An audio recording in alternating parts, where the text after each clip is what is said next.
Just two conscious guys talking, where conscious male leaders come together and have a discussion that is deep, that is nourishing, that allows us to see the illumination of consciousness that's unfolding progressively for men that are waking up in the world, and where you can get insights on your own awakening as a man, and also for amazing women that want to learn more about men's challenges and struggles that have created some of the dysfunction we've seen within men in its society, often called, quote unquote, the patriarchy and other terms. What created it? What is the genesis of it all? What can we do about it today to empower men to be all that they're meant to be and to support the awakening of consciousness for men and women and all?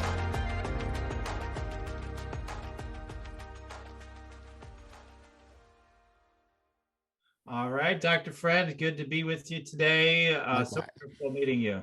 Thank you. It's really great to be here. Thanks for having me on. I can't wait to have the conversation. Yeah, we're talking about Michael Jordan and Chicago and all this stuff because you had been in this area, studying medicine, Northwestern and everything. And I was just like, yeah, we can do 2-3 hours just talking on these subjects right here. Yeah. So it's just such a pleasure. A couple of guys getting together, talking sports, everything else. So yeah, I wanted to talk to you about what is it like for you, Dr. Fred? What's it been like for you, this Western society and whatnot, in this world at this time? You look like you're probably a little bit older than me. I'm a little older than most people think, but what it is like growing up, being a guy, maybe being a little bit more conscious, a little more conscientious at least, or a little bit more empathetic maybe than some other people. Who knows? I don't know. But what was it like, with all the stereotypes about what it means to be a man and all that stuff? Sure. What was your journey with that, especially with growing up, and then how that, kind of maybe informed your life from there a bit? Well, it's a great conversation and really timely. I can't tell you how timely it is. I've had some time to rehearse even this weekend, not knowing that this was going to be the question that we asked. And also this morning, even really looking at the journey of what it's been like to be a man for the last 64 years. And I was born in March of 1958, and I had a family where there were two brothers already waiting for me and my parents. So my two brothers were the men I eventually or almost immediately looked up to. So I had a brother 10 years older than me and another brother 14 years older than me, and then my parents. And my understanding is at that time that there was a fair amount of disarray and chaos in the family, and I was being called on to actually show up as a bundle of joy and a new possibility of creation, a new possibility of, bringing communication and connection and some degree of some degree of pleasure to a family that had been worn out, I think. And so that's how I came out. I popped out with that full-time job, and I've actually had a full-time job since the second I was born, as far as bringing in that kind of pleasure. Mm-hmm. I served the purpose well, I think, early on. As a bundle of joy, I was fun, I was smart, I was happy. I had apparently a good laughter and a good smile, and I would bring enjoyment to my parents and their friends. And after a little while, it wasn't clear that I was bringing enjoyment to my brothers, who remained, lo and behold, 10 and 14 years older than me. And as I got to be 4, they were now 14 and 18. And as I got to be 7, they were now 17 and 21. And, the age difference, I wasn't so much an anomaly anymore. I was kind of probably more like the child who was stealing mom's love, or the child who was, wished I was them, but they didn't want to be hanging out with their little brother.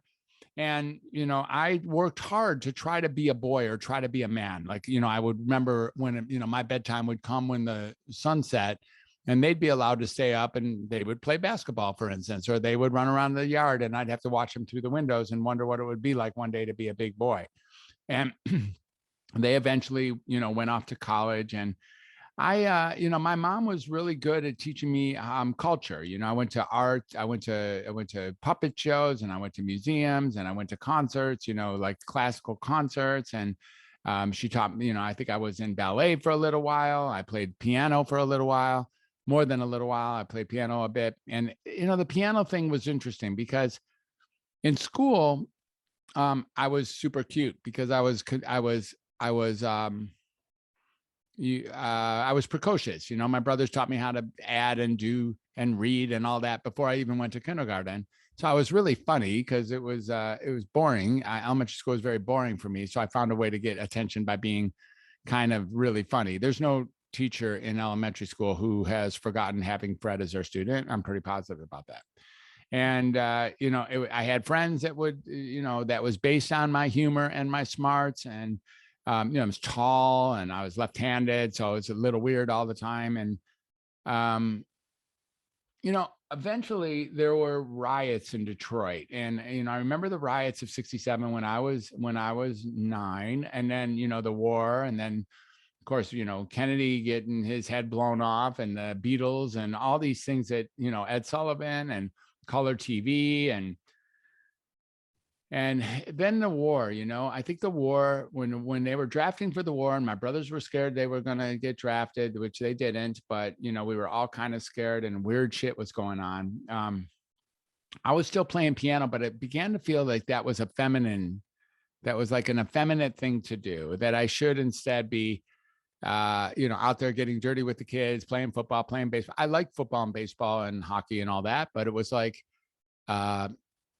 somehow this idea that I had been acculturated began to feel like it was somehow non-masculine and needed to be headed off.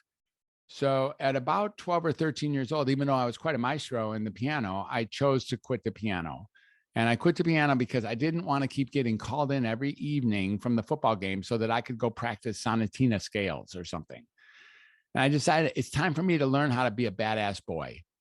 And that means not doing this other stuff, It means like, I don't know, like pulling my bootstraps on and wearing badass clothes, or wearing my hair long, or wearing, long like the Beatles, or long like rock and roll. I already had a pretty good lesson about rock and roll was from my second brother.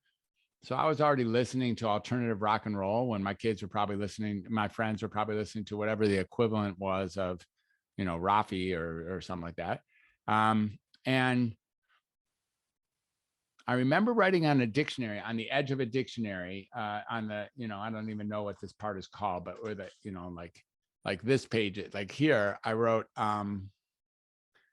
sensitivity shows foolish stupidity. And I wrote that. Why do I know that? Because that dictionary stayed with me for the next 30 years. So I got to see it over and over again, that little Freddie had written that. And that was something about also turning the corner and hiding the feminine side, hiding the delicate underbelly side, and which I really couldn't hide. I mean, after all, that's what I am, but I would pretend to hide it, maybe start swearing, or start, screwing around with girls, or start taking drugs, or start loving sports so much that I knew every statistic of, all your Chicago White Sox folks and all your Chicago Cubs folks. I mean, I knew what I knew so that I could be really boyish, and it's kind of like I locked the other side away so that I could learn how to be a really serious man, like in the prototype, in the stereotype. And, the thing is, Daniel, I actually did that. I actually did dominate. Over time, I finally did what I did, so that now when I look back at it, another, almost 50 plus years ago, I get that I actually have completed that task. And, by becoming a big ass doctor, by traveling around the country, around the world, by having, I don't know, lots and lots and lots of primary girlfriends, beautiful relationships with beautiful women. I've been very blessed to be with beautiful women. And now having really fallen for the illusion that those are the things that boys do, or masculine calls for, I find myself lifting the lid on all those things I hid back in the day.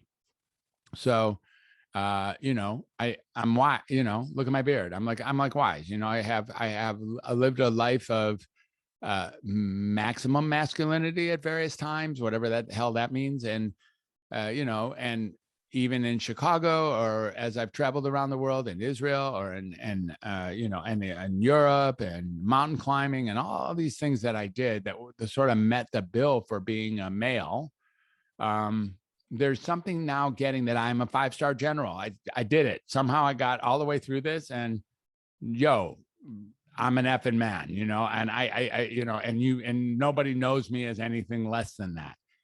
But what's really interesting is the reward that I'm giving me naturally as a function of that is unlatching the batten down hatches that I put into place when I was like 12 and locked away my piano lessons and locked away my tiptoeing or my sweetness or my femininity. I get to unload that now. I get to actually love again. I actually get to, enjoy poetry or enjoy classical music or enjoy, reading good books or maybe being honest with the soft underbelly of myself. But it's been a long, hard ride, and it's a ride that's been based on some form of duplicity because, I could talk shit about Jordan as you and I did. And I love that, I love that. But that was so, so masculine to know the NBA as well as I did, or to know the Major League Baseball as well as I do, or, to know how to have sex, on all forms of levels, including like, pornography and being in dark spaces and going to dark spaces. So as a psychiatrist, one of the things I got to do was to explore every level of humanity. I had 40,000 patients, and I was able to have conversations with people from all walks of life, from all the way from super feminine to super masculine and in between, men and women on either side of that, and kept myself fresh and easy in this area. But I think one of the reasons that Alex introduced us is because what I hear now is that my feminine side is part of my present charm. There's something about who I am now, that it's almost odd that I have sustained such an important feminine receptive side. So as I now, like, for instance, unfold the upcoming summit that I'm doing, the We the People Summit, I'm the host for 24 maximum serious international inspirational influencers, and between the 25 of them, they probably have 25 million followers. And I'm the receptive host that gets to interview them like you're doing to me, and really learning everything about, what is an influencer. And so there's something very receptive about that. There's something very inquisitive about that. There's something, open. And I really welcome the return, if you will, of this part of me that I locked away, so that I get to be whole and complete again, rather than somehow overly prescribed masculine as determined by my own sense of the prevailing conversation that supports it. And so there's my soft underbelly is more welcome than it's been since I wrote that on the dictionary. That's so awesome. Thanks for sharing all that, and having the background of being a psychiatrist, 40,000 patients is really incredible. My background is clinical psychology, and then I got into with the healing and coaching and everything I do now. So I appreciate that about you, and it gives you another perspective on this whole subject too, after being with so many different people, right? So I really appreciate that as well. I loved everything about you shared about your journey. Fascinating, right? Just you had this, you're really connected to the feminine actually when you were younger.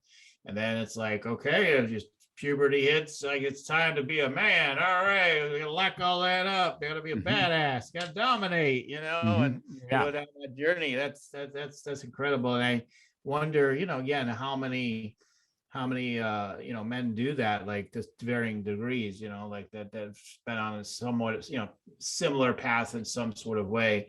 It's fascinating just to bring that up, and that you've come back into that now. And I see that with some men for sure. Like maybe they were into art when they were younger, they locked it away, now they're doing all these paintings in their 60s and whatnot. And like definitely see those sorts of things happen. One of the things that really got my attention was we were talking about sports, because I brought this up with another guy. I was like, sports is one of those areas that I do naturally enjoy and I get into, but I also know that, like, even on a conscious level, I know part of my consumption of even mostly news about sports simply so that when I am with men, I'm like, yeah, I know about that. I know this, and I know that stat, and I know this. Yeah. Did you realize this guy scored 60 last night or whatever? Like whatever it is. Yeah. Like, it's all kind of in a way meaningless, but it's fun. It's fun conversation. So I like it, it's fun. It's entertainment for me. So it's kind of a cool thing to when I'm doing all these other kind of serious things. Not everything serious, of course, but serious kind of work and whatnot. So it's cool. But I do notice, like, I literally, as a strategy of mine, I'm like, I always want to be up on the sports to some degree. So when I'm around guys, especially guys that aren't into all the things I'm into, I got something to go to. Like, right. So it's an interesting bonding area for guys. Yeah, for sure. Like, so last night was the NCAA finals. I did catch that just as I was buzzing through. I don't know, surfing the internet. I think I caught Kansas playing North Carolina, and one of them was winning. I don't remember. 28-22 is last I looked. I have no idea who won, and I now feel like, oh, like there's a little part of me like, oh, I probably should know who won. Blew it, right? We both blew it because I don't know who won either. I know one team was up. I think it was I don't want to say, but I think it was North Carolina maybe, and then I believe like the other team started dominating them. Then it went on a big run, but I don't know how it ended. So that's funny. So and really it was Chicago. Chicago's a great city for this, because there's the the stereotypical Chicago guy, who I'm talking about, sort of the Ditka, the old Ditka kind of guy, the old Chicago Bears kind of guy, hanging out at the diner and just being, ultra masculine. And then the other part is that I lived in the near north when I, in third and fourth year medical school and into my internship. And it's a very great gay population. It's, into Boys Town and, north of Diversey, all the way to Belmont and beyond, Addison, whatever, and off of Broadway and off of Clark. So it would be like, there was an introduction in that neighborhood to what it's like to be a badass feminine man. And this wasn't just pussies that were living there, that's for sure. These were badass homosexual men. And there was something in Chicago where I learned so much about masculinity. So it almost doesn't surprise me that, where I learned about the broad range of acceptable masculinity, all the way to being articulate, sweet, soft, effervescent, or, multicolored clothes, or limp-wristed, or lisping, or, gay bars. But not only that, like a respect that was inherent in most cases. I'm not sure. I'm pretty sure it wasn't all cases. That the interface between that population and the over-masculinized population was generally respectful, generally respectable, like a coexistence that was allowed in Chicago that made Chicago actually Chicago. In some ways, it was okay to be living in Boys Town and be a Super Bulls fan, for instance, or it was okay to live in the South Side and love the Museum of Art. It was like, it was all okay to mix and match that. And when I say that Chicago's my favorite town, and we have this conversation, I'm not sure that this isn't the whole point of why Chicago's my favorite town, that it somehow gets delineated and interwoven in a way that allows for all of masculinity to exist together. Now, it may not be the case anymore. It's been, it's a different era, but certainly it seems that way in the 90s, in the 80s and 90s, that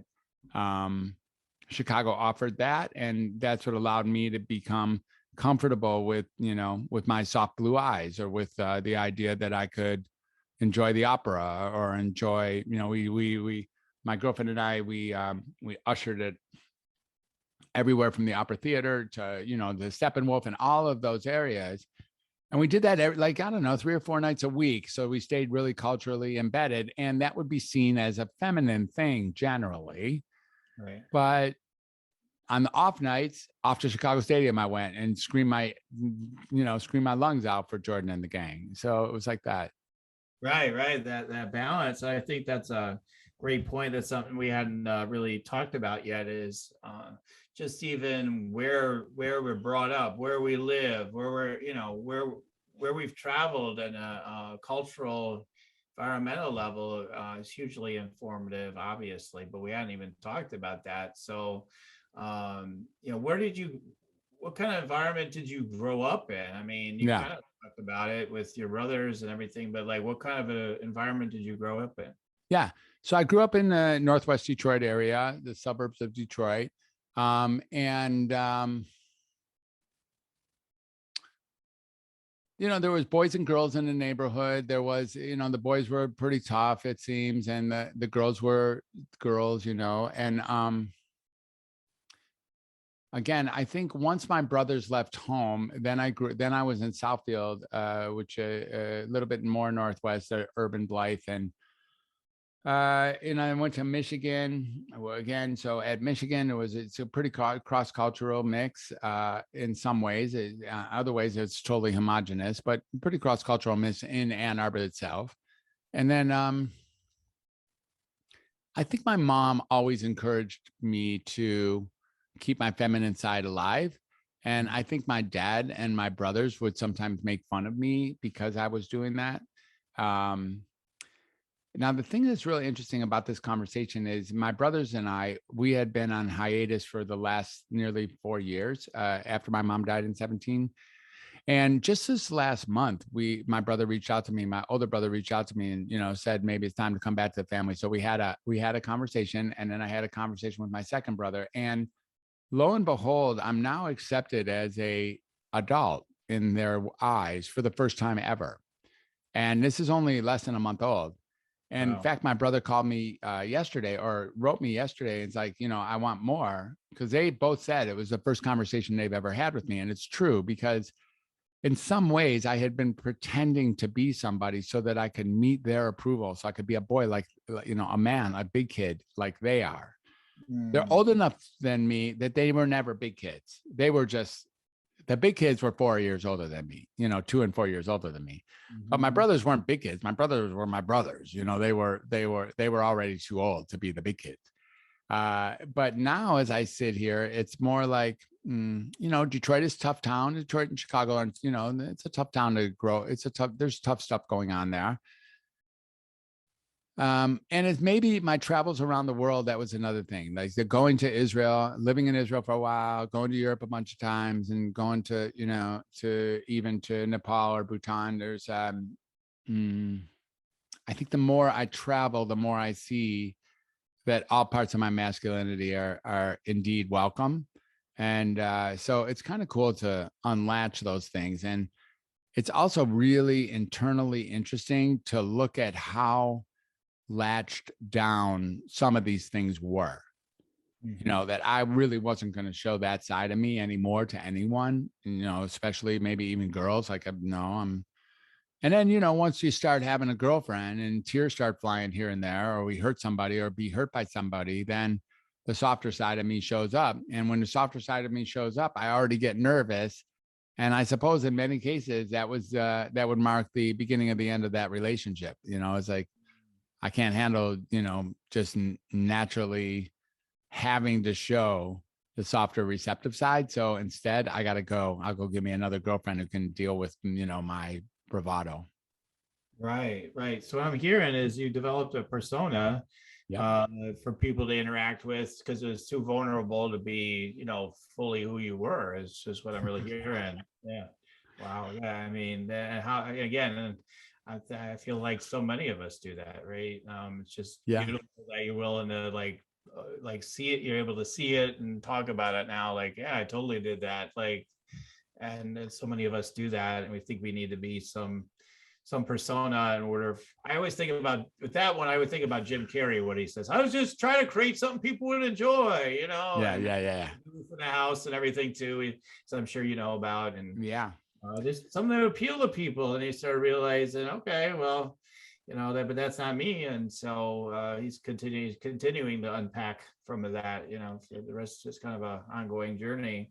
And I also really, the other thing I just wanted to mention that you were talking about is that is interesting, that all these different faces of when we talk about masculinity, you can see so many different faces of it really around the world. We get so pegged about what masculinity is, and like, you see what that toxic masculinity is, but then we have so many different faces of masculinity though around the world if you look at it collectively. So I think that's really interesting too, is like there are so many different varied examples, and all of it, I just feel like everything in life, it all has its own place in a way, right? It exists for a reason. And so I think like that's beautiful that you're able to see like, hey, all of who I am, that I radiate and shine, and that I bury, all of it has its place, that I can see it in the world, right? I thought that was fascinating. Yeah. Yeah, it is. It's like the idea that masculinity, how it comes forth, what we choose to call masculinity, and then what do they call it? Like what is that term? There's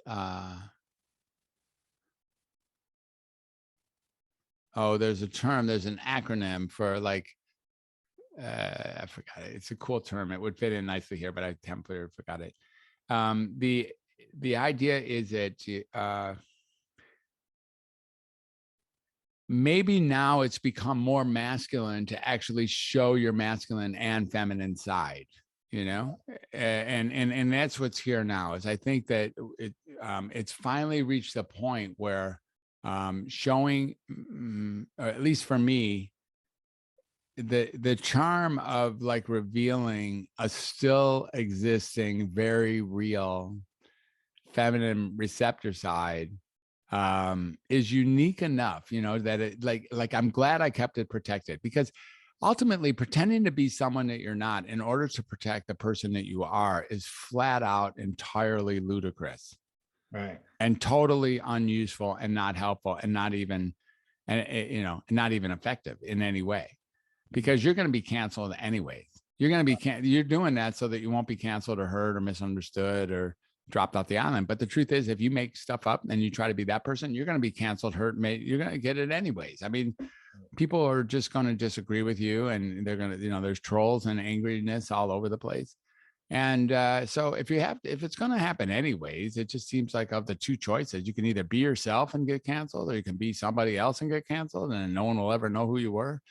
It seems like if that situation is really what the math is, then it's probably worthwhile to give being yourself a try. Right. Not that he's being himself necessarily, but maybe he is, again, he's controversial, but Trump, like, Donald Trump, like, okay, this is who I am, handle it or not, kind of mentality. Like, I mean, I do appreciate that aspect of it. It's like, okay, here I am, take it or leave it. Because I feel like where people get canceled, so to speak, like in a bigger way, is where they allow it to defeat them, right? Like, okay, well, you canceled me, now I'm kind of screwed, and I'm trying to rise up, but you kind of screwed me, and like the victimhood, all the usual stuff that people get stuck about. It's like, but if you're like, okay, you don't like it, you want to cancel me, hey, that's great, cancel me again, have fun at canceling me, I'm still showing up as me, right? So yeah, that's like a it's a Chicago thing too, sort of the resilience to keep coming back, like, can't cancel me, motherfucker. It's like, when you say that, you're just being like, I don't stay down on the, it's sort of like motherfucker is a term that somehow represents, I don't even know what it represents, but I don't hear too many women using it. Let's put it that way. It's a masculine term that represents, I'm a man, and you can hear I'm a man because I'm willing to use that term. So, and it's so derogatory. It's, if you really look at what that word really is, it's like, what, like, does that, what is it? What is that thing? What are you talking about? So yeah, it's a trek, it's a journey, and I love talking to you about it. And I look forward to future conversation for sure, talking more about it. Yeah, absolutely. It's been great talking to you today. And it's so true though, with swearing, all that sort of stuff, whatever, all these different things, just because the concept comes up that's the way to be. And it like I say, like all these concepts and ways of being may seem fun for a while until it's like, wait a minute, why am I being like this, right? And Yeah. Up and all that, we have to unpack it all later. So yeah, you're right. Why am I being like this? It's funny. Great. So thank you so much, Dr. Fred. Great being with you today. Thanks for the conversation. My pleasure. Thanks for having me. It was a great conversation. I'd love to continue it, and I really appreciate your show, and I appreciate your inquiry. Thank you for listening in to Just Two Conscious Guys Talking, where our mission is to impact millions of men ultimately to deepen their awakening by examining their consciousness of what's been unfolding for them with male stereotypes and programming that has allowed them to have opportunities to evolve during these times. It's an exciting time to bring more love to men and women around the world, and we are grateful for you tuning in today. Feel free to share this episode and keep tuning in, and also look in the show notes for a link to get notifications of future episodes. Until the next time, everyone, goodbye for now.